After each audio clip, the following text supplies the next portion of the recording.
So hi! Welcome and welcome back to my YouTube channel, and for today's tutorial, ituturo ko sa inyo kung paano nga ba umutang ng load sa Globe.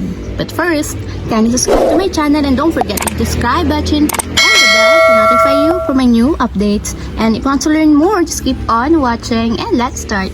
So ayan guys, for today's video, pupunta lang tayo sa dial ng ating mobile device. So tap lang natin yung dial.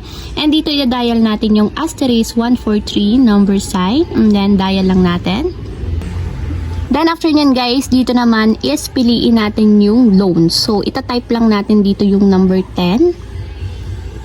So yun yung loans. And then send natin.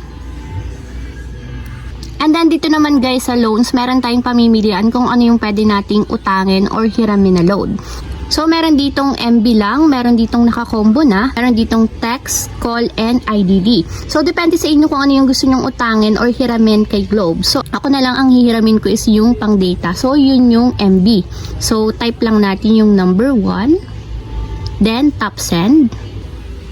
And then ayan sabi dito, MB SOS lets you borrow 40 MB for serving valid for 1 day. So ang nagpapahiram daw nila para sa data is yung 40 MB na valid lang siya for 1 day.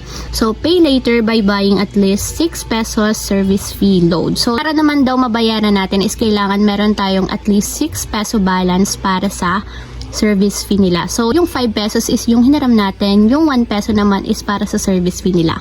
So para ma-avail natin, tap lang natin yung number 1 para ma-subscribe tayo and then send. So, ayan. I-check natin yung text message kasi magte-text sila kapag okay na yung ating in-avail na utang. So, ayan. Ito yung text message sa akin. Sabi dito is, you have successfully borrowed MB SOS to pay your loan in full. Just buy at least 6 pesos load and wait for the payment confirmation message. It's still unpaid. By March 15, we will start collecting payments from your load top up even it's less than your loan amount. So sabi dito is kapag hindi daw natin siya nabayaran within a day or after 1 day, automatic daw i-deduct nila sa ating load balance yung ating hiniram na load. So ayun lang guys, ganoon lang kasimple kung paano nga ba umutang ng load sa Globe.